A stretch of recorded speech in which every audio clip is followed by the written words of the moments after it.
Hi guys, we on this side of the pond experience just the tip of the iceberg of the insanity of the Trump administration, while Americans are experiencing all the gruesomeness. So Sam Harris, a podcaster, philosopher and author, appeared on a right-wing podcast where he talked about how this is extremely embarrassing for the United States. Have a listen.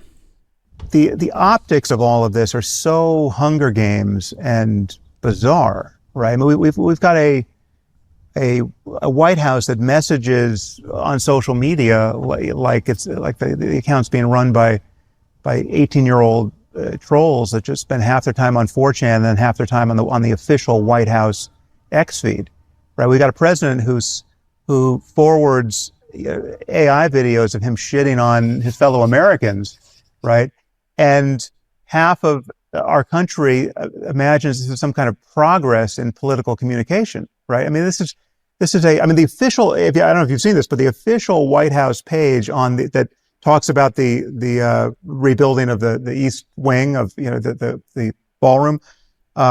It has become a troll account where it kind of gives the history of, construction at the White House, but then intersperses that with like Hunter Biden bringing cocaine into the White House with the shot of him in the bathtub with a cigarette and Bill Clinton getting a blowjob from Monica Lewinsky. I mean, this is the official White House communication to the world, right?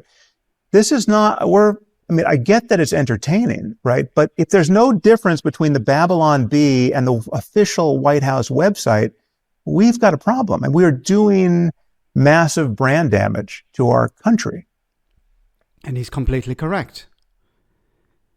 I've said before, what's happening with the United States is going to happen in Europe too.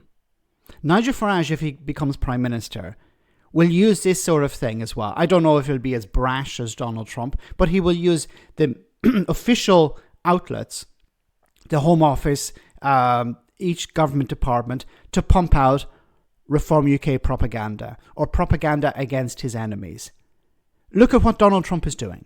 He's turned the White House social media account into a trolling account, pumping out false stories, pumping out propaganda against his enemies. It's supposed to be there to talk about what the White House is doing at the moment. It's supposed to be providing information to the public. It's supposed to be as impartial as possible. It's supposed to be representing the people. But it doesn't represent the people. It represents Donald Trump. Donald Trump can have his own social media account. He's supposed to have these things separate. Once again, it's supposed to be providing information to the public. And you saw there, it's doing the opposite of that. Donald Trump is trashing the reputation of the United States, both domestically and internationally. He doesn't care. He sees it all as a joke. He sees it all as, well, it should be in my pocket. I should decide what people believe. I should decide what people see. The United States no longer has an independent media to hold him to account. We've seen recently when journalists ask him questions, he insults them or insults their outlet. He's not interested in being held to account, and he's not interested in actually answering questions. This is serious. And the way that the United States reputation has been destroyed by Trump, I don't know if it's ever going to be able to recover from that.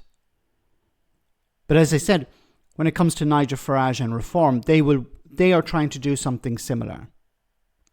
Pumping out lies against their enemies, and it would be just amplified if Nigel Farage becomes Prime Minister. And this is exactly what we're going to see.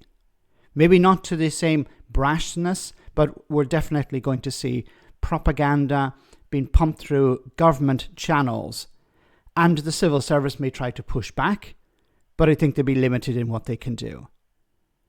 Let me know in the comment section, guys, what you think, and I'll see you in the next video.